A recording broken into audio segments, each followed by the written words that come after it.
She had arranged chrysanthemums in a house where the windows faced the wrong direction for autumn light, and she had learned to love it anyway. The particular golden dimness of the Ashford Conservatory, the smell of damp soil and cut stems, the way Rosemary would press her small face against the glass and breathe fog onto it, and then draw letters with her finger. Juliana had built a life in this house, a specific and detailed life, with its Thursday mornings and its particular teacup and its husband, who read beside her every evening without needing to speak. She had been happy in it, or near enough to happy that she had stopped examining the distance. Then a carriage appeared on the drive, and the woman who stepped down from it was taller than Juliana had imagined, dressed in Austrian gray, carrying a leather case. And the first thing Juliana noticed was not the woman's face, but her husband's hands. Tristan crossing the entrance hall toward the door, his pace steady and controlled, and his hands moving at his sides in a way they never moved. Fingers opening and closing against nothing, looking for something to hold. Juliana watched through the conservatory glass and felt the cold press of a chrysanthemum stem between her fingers and understood, in the wordless way that a woman who has been paying attention for 5 years understands things, that whatever the sealed room in her marriage contained, it was wearing Austrian gray and carrying a leather case and stepping onto the gravel of her drive. Tristan opened the door before the footman reached it. "Lady Annabel." His voice arrived through the glass, muffled and distant. "Welcome to Ashford." "Your Grace." Annabel's voice was composed, precise, the voice of a woman who had practiced this sentence without letting herself practice it too much. Rosemary appeared from behind Juliana's skirt, having arrived silently in the way of 4-year-olds who are always present when least expected. She looked up at her mother once, then pushed through the conservatory door and crossed the entrance hall with the directness of a child who has not yet learned that some rooms require permission. She stopped in front of Annabel and looked up at her with the frank assessment of early childhood. "Are you the portrait lady?" Rosemary asked. Annabel blinked. The composure held, but only just. Something moved behind her eyes. A brief rearrangement. "I beg your pardon?" "Papa has a little picture in his book," Rosemary said. "A lady. He looks at it sometimes. Are you her?" The entrance hall held the sentence. 3 adults and a child who had just named the secret, with the precision that only children manage, having no understanding of what they have named. Tristan's face drained of color from the jaw upward, a slow erasure. Annabel looked at the child. 4 years old, dark-haired, existing in this house because of a sacrifice she knew nothing about. And something moved through her expression that was not quite grief, not quite recognition, but lived in the territory between them. "I suppose I am," Annabel said. Through the conservatory glass, Juliana's hand tightened on the chrysanthemums until the stems bent. She did not go in. She stood behind the glass and watched her husband's face and the face of the woman who had made it drain of color. And she did not go in because she understood that to enter now would be to acknowledge that she had seen, and she was not yet ready to be seen seeing it. Tristan crouched to Rosemary's level with the smoothness of a man who needs something to do with his body. "Go and find Mrs. Hartley, sweetheart. Tell her our guest has arrived." Rosemary considered this instruction with the seriousness she brought to all instructions, then turned and ran, her feet loud on the marble, leaving the 3 adults in the silence she had created. Tristan straightened. He did not look toward the conservatory. Juliana was grateful for that. In the small, precise way she was grateful for things that cost her something. "I trust the journey from London was comfortable." Tristan said. Quite comfortable, thank you. Annabel adjusted the leather case from one hand to the other. The roads through Wiltshire were better than I remembered. You will find your rooms prepared. Mrs. Hartley will show you up whenever you are ready. You are very kind. The courtesy was flawless. It was the most painful thing Juliana had ever watched. Two people who had once read poetry together. Or so she imagined, exchanging sentences about Wiltshire roads. She set the chrysanthemums down on the potting bench and pressed both palms flat against the wooden surface and breathed.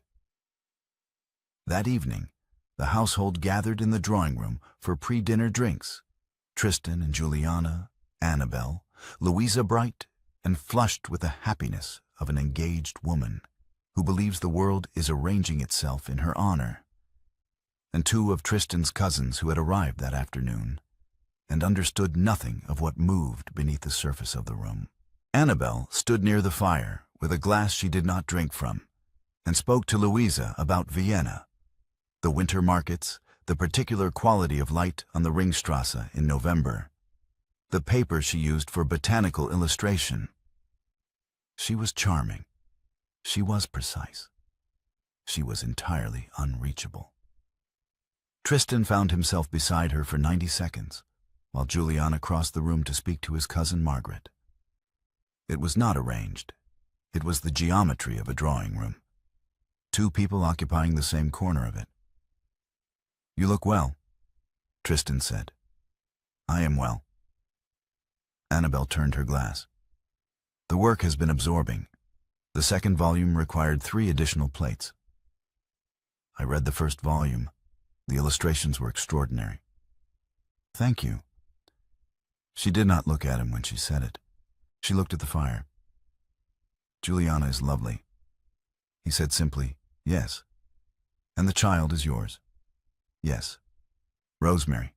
She's 4. She has your eyes. Annabel turned then, briefly, and looked at him with the full composure of a woman who has spent 5 years making herself unbreakable.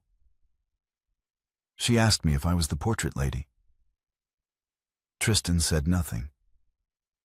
There was nothing in the architecture of courtesy that covered this, and he had exhausted his supply of safe sentences.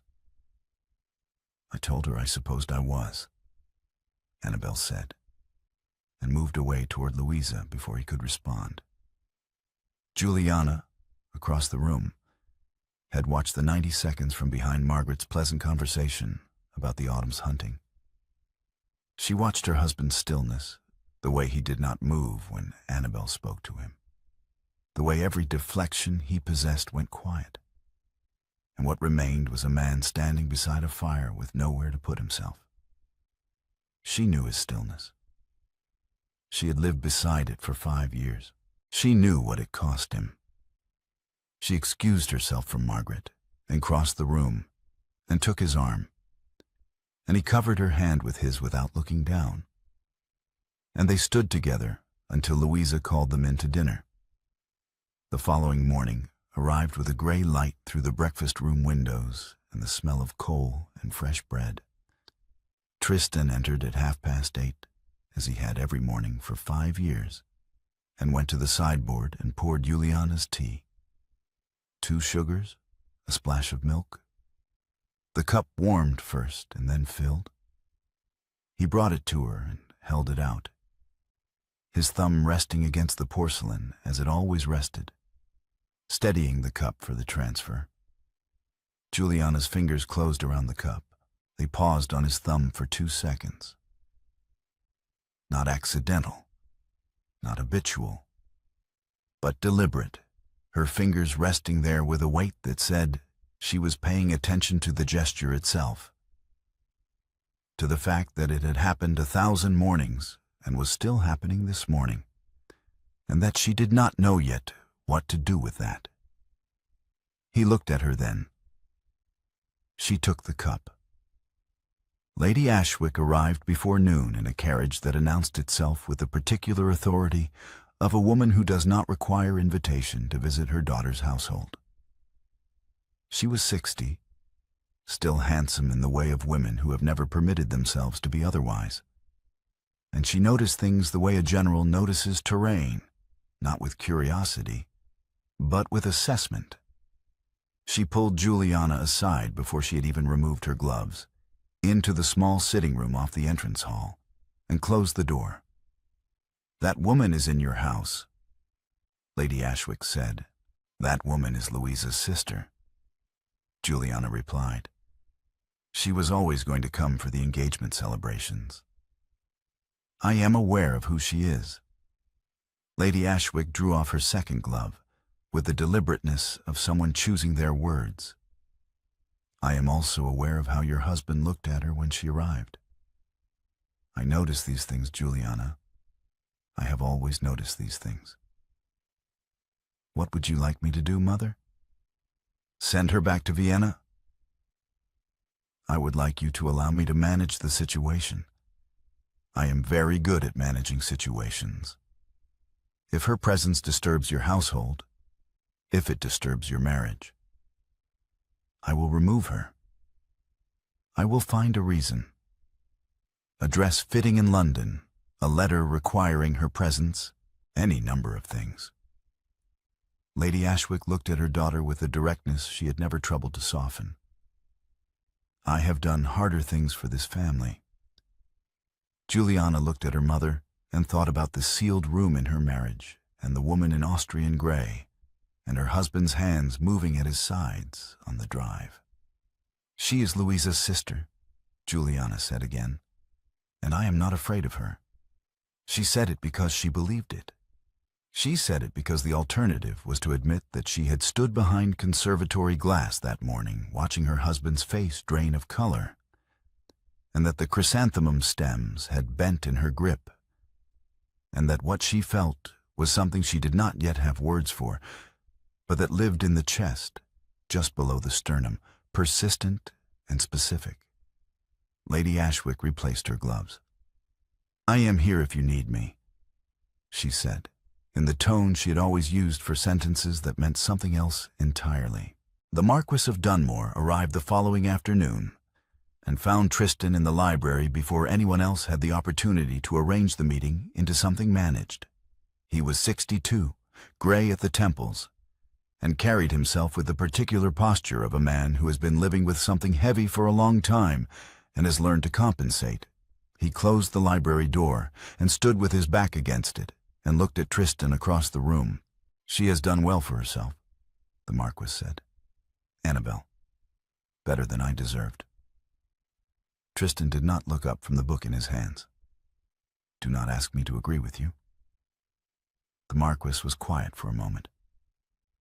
"I am not asking for agreement. I am saying I know what it cost. I have always known." "Then you know what I think of you." Tristan set the book down on the table beside him. "You asked me to sacrifice the woman I intended to marry, and then you let her spend 5 years believing I chose someone else because I preferred her. You gave her nothing to understand it by.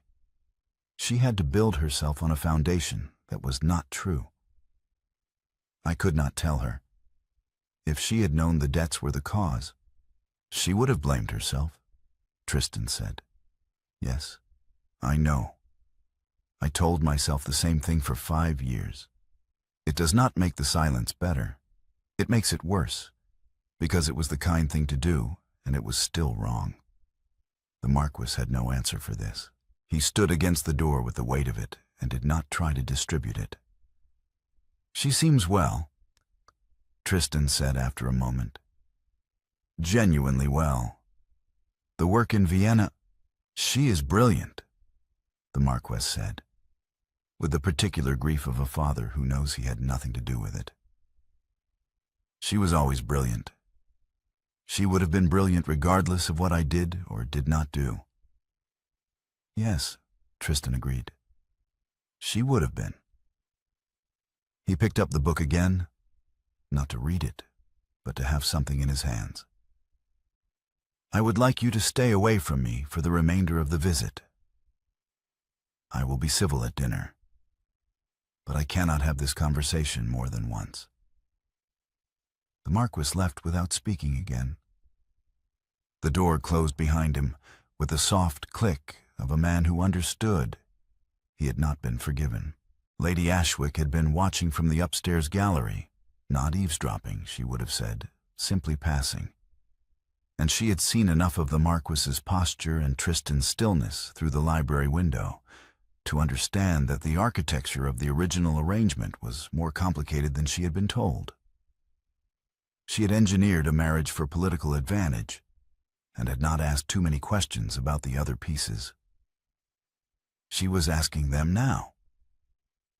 That evening, she arrived at Louisa's pre-dinner drinks with a revised seating arrangement in her head and a series of reasons prepared. She moved Annabel's usual place, which had naturally fallen beside Tristan at the end of the table, to the far end, near Juliana, where the two women could be observed together and where Annabel's movements would be toward the Duchess of Ashford rather than away from her. It was elegant. It was invisible. It was the work of a woman who had been managing rooms like this since before Juliana was born. Tristan noticed. He said nothing. The conservatory was Juliana's domain, in the way that a room becomes a person's domain, not through ownership, but through daily presence. Through the particular arrangement of tools on the potting bench, the labeled cuttings on the south-facing shelf, the chair positioned to catch the morning light. Annabel came to examine the plantings the following afternoon, carrying her leather case, and Juliana watched her move through the space with the particular attention of a woman who had spent 5 years building something and was now watching someone else evaluate it. "Your Helleborus foetus is exceptional," Annabel said, crouching beside the lower shelf.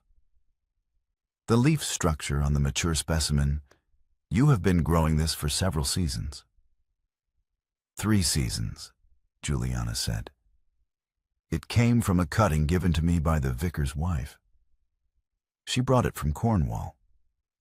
The Atlantic climate produces a different leaf density." Annabel made a small notation in the case. "May I?" She reached toward the specimen without waiting for permission, then stopped and looked back at Juliana. "I apologize. Old habit." "You may touch it," Juliana said. Annabel examined the leaf with the focused attention of someone who is more comfortable with plants than with people, and Juliana stood beside the potting bench and watched her move through the conservatory. Through the specific life that existed in the space Annabel had left. The rooms Annabel had never been in. The house that had been built on the premise that Annabel was not in it. She watched Annabel measure the ceiling height with her eyes, register the quality of the glass, note the orientation of the beds. She was not doing it deliberately. It was the habit of a woman who had trained herself to observe. "You have propagated the cyclamen hederifolium yourself," Annabel said, moving to the next shelf. "That is not bought stock. I prefer to propagate from seed when I can. It takes longer, but the plants are stronger." "Yes." Annabel looked at the row of small labeled pots with something that was not quite wistfulness and not quite recognition. "I used to propagate from seed. In Vienna, I have a glass house attached to the Institute, but the climate requires different species entirely." "Do you miss English gardens?" Annabel considered this with the seriousness she brought to all questions. "I miss the particular smell of English autumn, leaf mold and cold air. Vienna smells different in October, cleaner somehow, but less layered." That evening, at Louisa's pre-dinner drinks, Tristan sat across the room from Juliana with Annabel between them, telling a story about a botanical expedition to the Austrian Alps in the summer of 1822.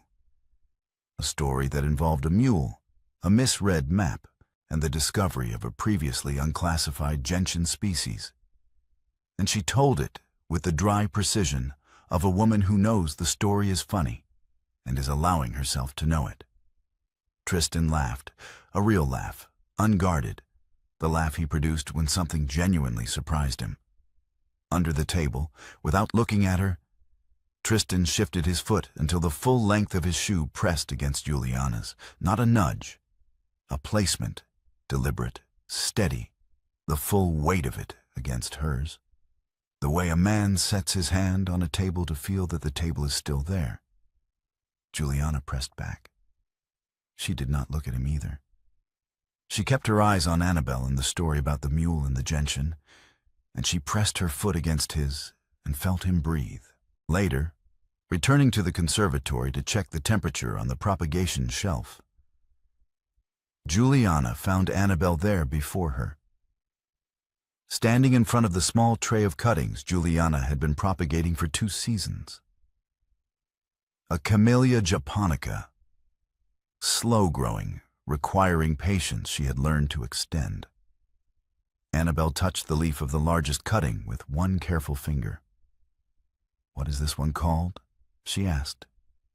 Juliana told her the Latin name, and then the common name, and then the particular cultivar, which was rare and had required correspondence with a nurseryman in Sussex. Annabel nodded and withdrew her finger and said nothing further.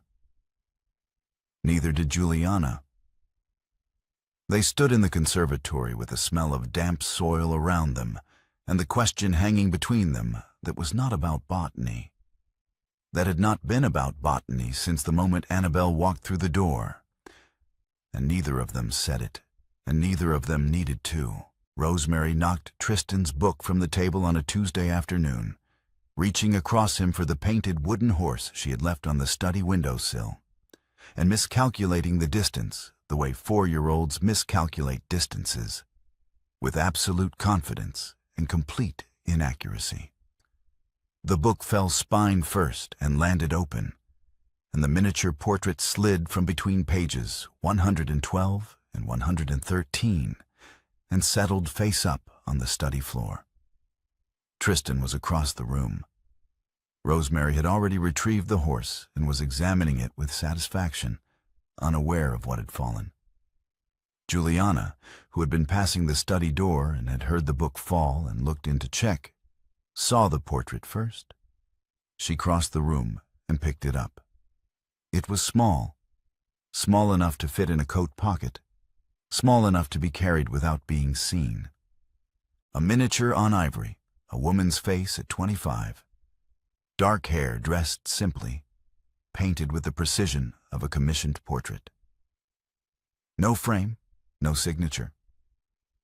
Just the face and the quiet intelligence behind the eyes, and the particular quality of a portrait made for someone who intended to look at it often. Juliana turned it over. September 1818. Before. In Tristan's hand, small and deliberate, the ink slightly faded. She held it for 10 seconds. She counted them. She was aware of counting them. Rosemary said something about the horse's ear and trotted out of the study. The room was quiet. Tristan entered. He saw Juliana standing by the window with the portrait in her hand, and the expression on her face that she wore when she was deciding something irreversible. He crossed the room and reached for it. She closed her hand.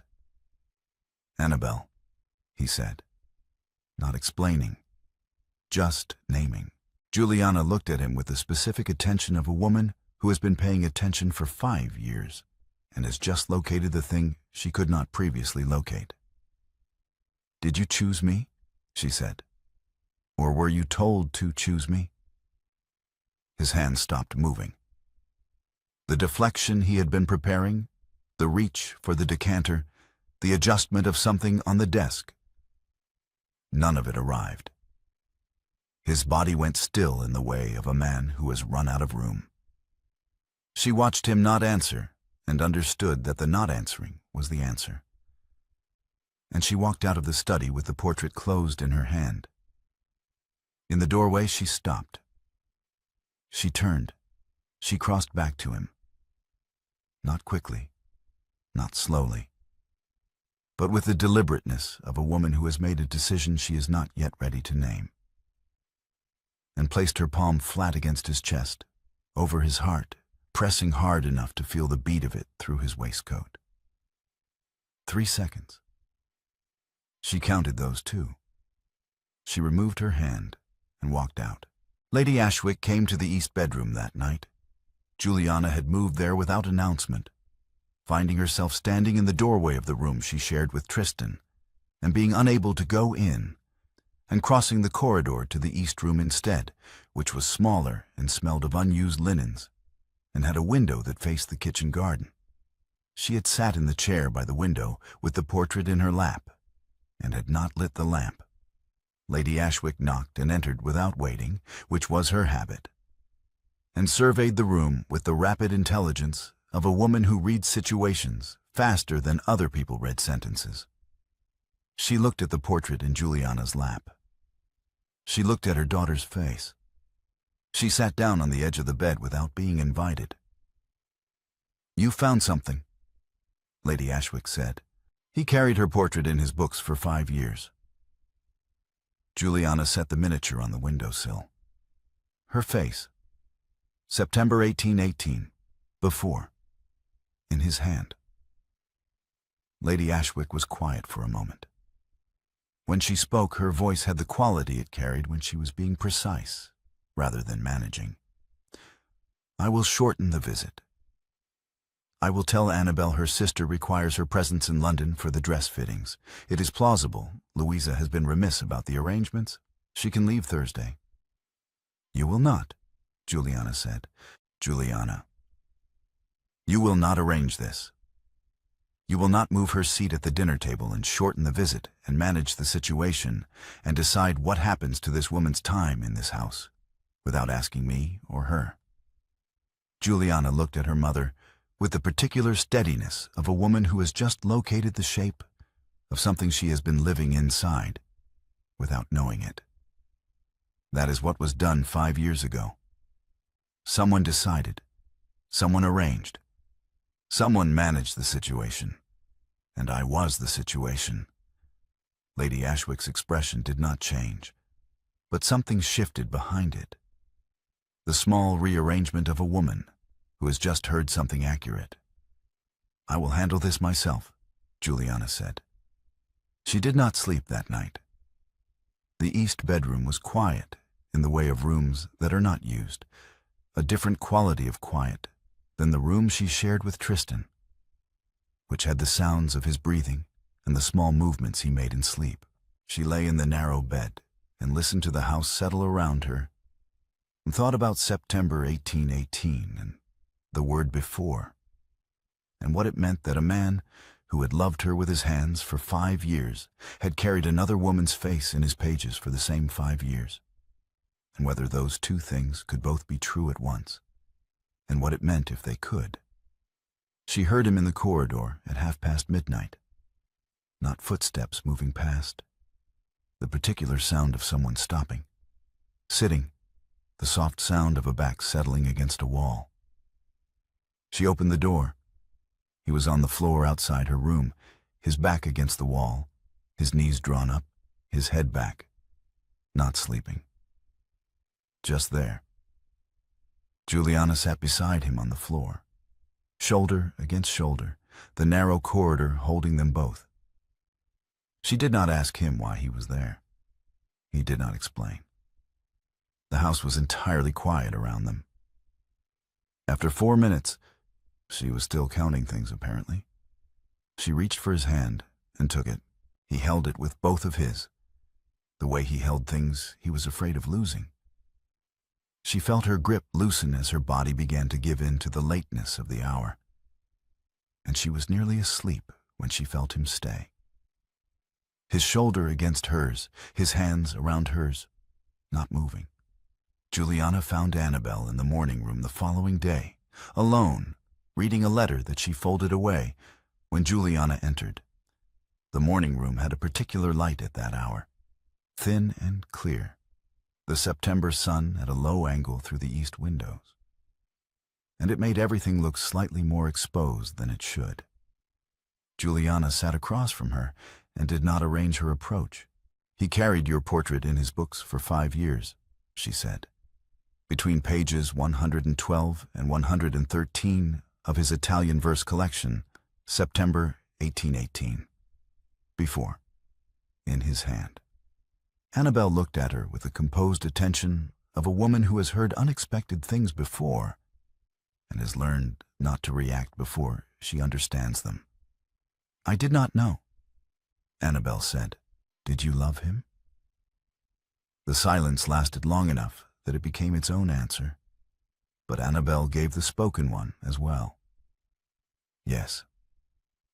She looked at the folded letter on the table. "I loved him entirely, and when he told me circumstances had changed, I waited for an explanation that never came. And then I went to Vienna because there was nothing left to wait for." "He told you only that circumstances had changed?" "Those were the exact words. Circumstances had changed. He was very sorry. He hoped I would be well." Annabel's voice remained even, but the sentences were getting shorter, the compression of a woman holding something in. "I spent a considerable amount of time deciding what circumstances. I concluded he had found someone he preferred." Juliana looked at her. "The circumstances were your father's gambling debts. A decade of them, concealed. Your family's estate was going to be sold. Your 3 younger sisters would have been ruined." She watched Annabel's face. "My father held the Dunmore debts. A marriage between Tristan and me would satisfy my father's political ambitions, and, as part of the arrangement, my father would forgive the debts entirely. Your father asked Tristan to make the exchange. Tristan agreed because the alternative was watching your sisters destroyed." Annabel was very still. "He did not tell you," Juliana continued, "because he believed if you knew the debts were the cause, you would blame yourself for the sacrifice. He thought the silence was the kinder choice." Annabel said, "My father asked him. It was not a question. Your father asked him. And Tristan—" She stopped, started again. "And my father never told me." The composure was intact, but the sentences had stopped finishing themselves, trailing off at the ends where the implications were. "I spent 5 years. 5 years in Vienna building a life on the understanding that I was not, that he had decided." She stopped again. "I know," Juliana said. "You're telling me this," Annabel said. "Not him. He should have told you, but he did not, and I thought you deserved to know the shape of it, even if the full account should come from him. Louisa came in then, bright and purposeful, carrying a list of dinner arrangements and the happiness of a woman who has not yet learned that the room she has walked into has been quietly dismantled." She looked at Annabel's face and at Juliana's face and at the quality of the silence between them. And she said, "I'll come back," and left without asking what had happened, her joy for the evening visibly altered by what she had walked into without knowing what it was. The engagement dinner was 18 guests, candles in the silver holders, crystal that caught the light and scattered it across the tablecloth, and the county's comfortable expectation of a pleasant evening. Louisa was radiant at the head of the table beside her fiancé, wearing the pearl earrings that had been her grandmother's. The Marquis sat at the far end, with the careful posture of a man attending a celebration he has not entirely earned. Annabel sat across from Juliana, composed in dark green, her hands folded in her lap between courses. Tristan sat beside Juliana, and he had touched her hand once under the table when they sat down, and she had let him. Lady Ashwick sat 3 seats from Tristan, and had spent the previous 3 days managing everything she could reach: the seating, the flowers, the duration of the visit, the angle of every conversation. She had told Juliana that morning, with the confidence of someone who has never been refused. I have arranged everything. The woman leaves Thursday. Juliana had heard the sentence and had felt the architecture of her own marriage repeat itself in her mother's voice, and she had said nothing. Louisa rose for the toast with the ease of a woman who has been looking forward to this moment for weeks. She lifted her glass and looked around the table with the particular radiance of a woman who believes the world has arranged itself in her honor and is grateful for it. To the family that gave me everything, Louisa said. To my sister Annabel, who came from Vienna. To the Duchess of Ashford, who has been more sister to me than in-law. To my future, which feels tonight possible. The room raised its glasses. Lady Ashwick smiled, having prepared this moment, having arranged for Juliana to rise next and offer a gracious reply that would close the toast and move the evening forward. Juliana stood. She looked at Lady Ashwick's prepared smile. She looked at the Marquis's careful posture. She looked at Annabel's composed face across the table, and she thought about September 1818 and the word before, and 5 years of mournings, and a woman in Vienna building a life on the wrong foundation, and her mother arranging everything without asking. To Louisa, Juliana said. Her voice was clear and steady, the voice of a woman who has decided, whose future was purchased 5 years ago by a man at this table who married me instead of the woman he loved, so that her father's debts would be forgiven and her sisters would keep their futures. I was the price. I did not know. I know now. The room stopped. Lady Ashwick's smile died. The Marquis's hand tightened around his glass until his knuckles changed color. Tristan's hands went flat on the table. Both of them, pressed against the white cloth, every deflection stripped away, the fracture entirely visible. Annabel looked at Juliana across the table, then at Tristan, then at her father. Is this true? Her voice was very quiet. Yes, Tristan said. You left me, without a word, without an explanation, to save my family. Your father came to me.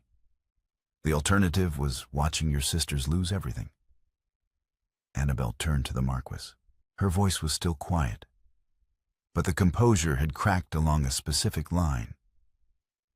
Not the girl who had loved Tristan, not the scholar who had built herself in Vienna, but a woman who was looking at a debt she never asked to owe and seeing, for the first time, who created it. You asked him to do this. The Marquis opened his mouth. He closed it. His silence was the answer. It was the same silence he had maintained for 5 years, and it answered now exactly as it had answered then. Lady Ashwick stood. This is not the place for... This is exactly the place. Juliana did not raise her voice. She did not need to. You arranged my marriage in a room like this. Decisions about my life were made at dinner tables I was not invited to, by men with ledgers and political ambitions. I am at this table now. I was invited to this table. And I am not leaving it. Juliana, Tristan said her name. She turned to him. I found the portrait, in your book. Her face, at 25. September 1818. Before. 5 years you carried her face in your pages and loved me with your hands. And I did not know which was real. Both, he said. Both were real. Both is not an answer. Both is a man who wants to keep everything. She held his gaze. She was your first love. I was your compromise. Say it. You were not my compromise, Tristan said. His voice was stripped of everything except what was true. You became my home. I know the difference. Your choice was made by her father in your study with a ledger and a list of debts. That is not choosing. That is purchasing. Stop. Annabel was standing. The composure had not broken all at once. It had cracked along the line Juliana had opened, and was now open entirely. And what showed was not the girl of 25, and not the controlled scholar, but a woman who has spent 5 years building a life on the wrong foundation, and is watching the foundation named aloud in front of 18 people who have no idea what it cost. Both of you stop. She looked at Tristan, and her voice was flat with the effort of keeping it level. I built a life in Vienna because you told me circumstances had changed. 5 years of mornings in a foreign city, deciding I was not enough. I built a self that did not require you. I published 2 volumes. I learned to be alone without it being a wound. She stopped. She looked at her father. And you are telling me the circumstances were his gambling debts and your silence. The Marquis looked at his daughter and found no words adequate to the occasion. That does not give me back 5 years, Annabel said. No, Tristan said. It does not. Louisa was crying, quietly, the way she cried, with her hands in her lap and her face very still. She had just heard that her toast, the family that gave me everything, had been built on a transaction that her sister and her sister-in-law had paid for, without being asked. The joy of the evening had not disappeared, but had been complicated in a way she would spend a long time understanding. Juliana sat down. She had done the hardest thing, named the truth in public, at the table where truths about her life had always been decided without her. She had not let her mother manage it. She had not let the Marquis's silence continue. She had not let Tristan's careful stillness protect him from the reckoning. Lady Ashwick looked at her daughter with an expression Juliana had never seen on her mother's face before. Not anger, not management, but something closer to recognition. You have destroyed this evening, Lady Ashwick said. Juliana looked at her mother across the wreckage of the dinner table, and the candles still burning in their silver holders. You destroyed my marriage 5 years ago in a study I was not invited to, Juliana said. I destroyed a dinner party. I think I got the better trade. 3 days after the dinner, the front steps in the morning light, Annabel's trunk loaded onto the carriage.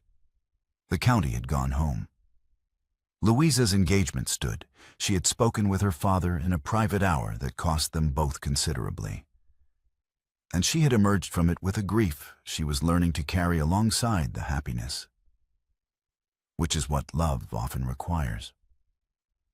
Annabel had remained 3 days, because leaving immediately would have looked like flight, and she was not a woman who fled.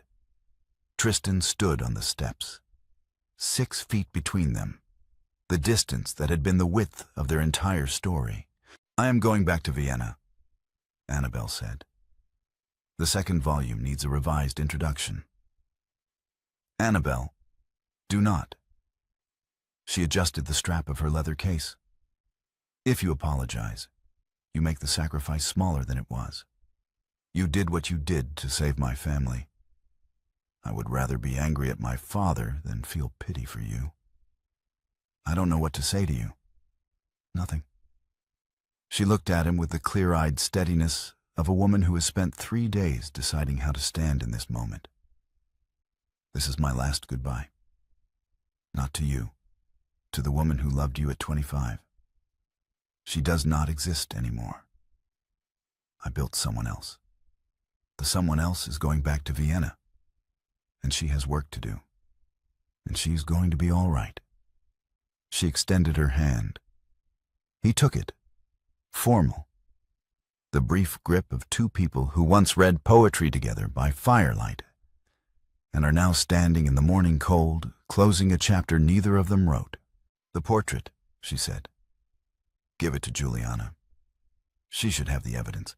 I do not want my face in your books. I already gave it to her. Tristan released her hand. She put it in Rosemary's room. She said the frame was pretty. something moved across Annabelle's face. A brief, involuntary sound that was almost a laugh. The almost laugh was the goodbye. The sound of a woman who can still find something absurd in the wreckage, which means she is going to be all right. Which means Vienna will be enough. She dropped his hand. She stepped up into the carriage. She did not look back through the window as it moved down the drive. Tristan stood on the steps and watched the drive until it was empty, and then continued watching it. Because looking at the empty drive was easier than turning around. Juliana came to stand beside him. She had been watching from the entrance hall, not hiding, not observing, simply giving him the front steps and the carriage and the goodbye that belonged to him. She stood beside him now, in the September morning, and looked at the empty drive with him for 30 seconds. Then she reached up and took his jaw in one hand, her fingers against the rough morning stubble, and turned his face from the empty drive to her.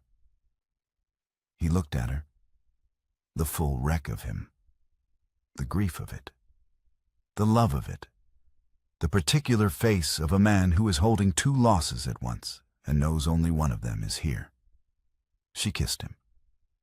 He tasted of grief and cold morning air, and she held his face in her hand and kissed him until she felt him come back to her from wherever he had been. And when she pulled back, her thumb was still on his jaw. "You are allowed to grieve her," Juliana said. "But you look at me when you do. That is the rule." He covered her hand on his jaw with his own.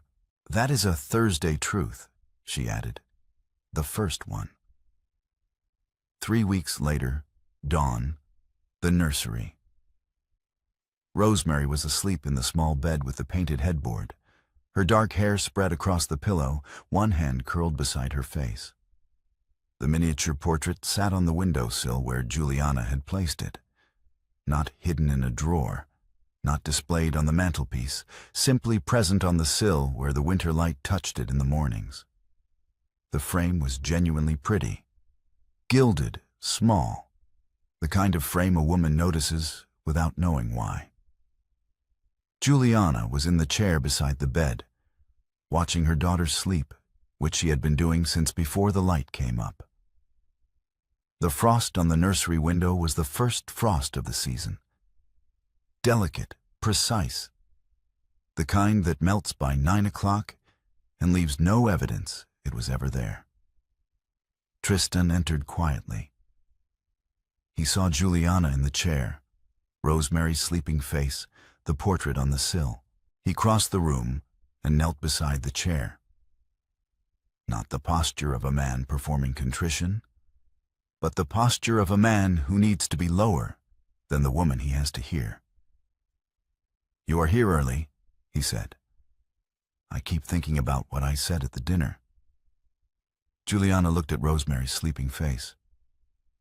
"The part where I called myself a price. You were angry." The anger was real," she agreed. "But calling myself a price, that is what my mother would say. My mother sees transactions. She has always seen transactions." She was quiet for a moment. "I see 5 years of mornings. I see the teacup. I see the way you held Rosemary at her christening. I see the evenings beside the fire when neither of us needed to speak." She looked at him. "Those things are not a transaction. They are what we built. I do not know how to call that a compromise." Tristan was quiet for the length of time it took him to find words that were not evasion. "I made a decision in a study with a ledger and a man I should have refused," he said. "I have told myself it was noble. Perhaps some of it was. But I also told myself it was the only choice, and I did not look hard enough for another one, because looking harder would have cost me more. I was 28 and I was afraid, and I chose the version of sacrifice that I could live with." He looked at her with the stripped honesty of a man who has run out of more comfortable framings. "You deserve to be chosen because you were extraordinary. not because choosing you was the mechanism of a debt arrangement. Yes, Juliana said. I did. The silence was not comfortable, but it was honest, which was different. I am not forgiving you, she said. Not today, maybe not for a long time. But I am deciding that the life we made is worth more than the lie that started it. Those are different things, and I need you to understand the difference. I understand. The life we made is real. Rosemary is real.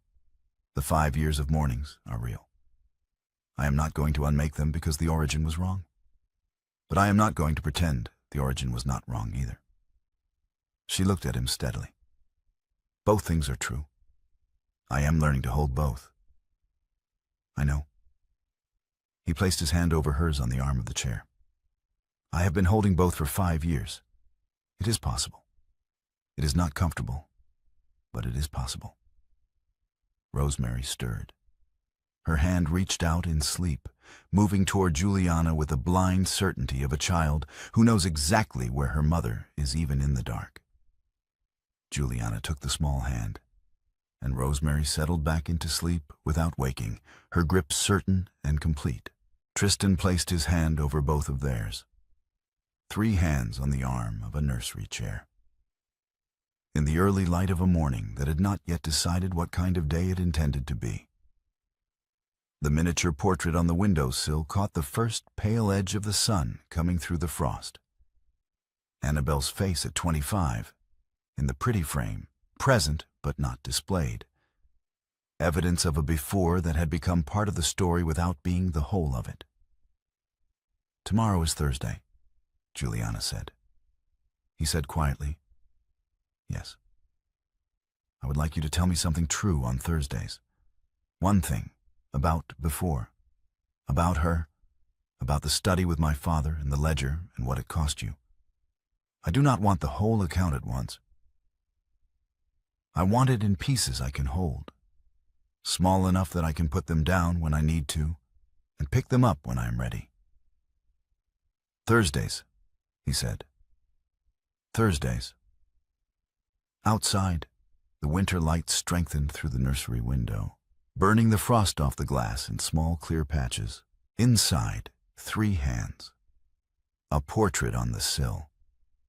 A marriage that had begun in a room neither of them had been invited to, and would continue in a room they had chosen themselves, in the particular dawn quiet of a house where a child slept, and did not know what any of it had cost.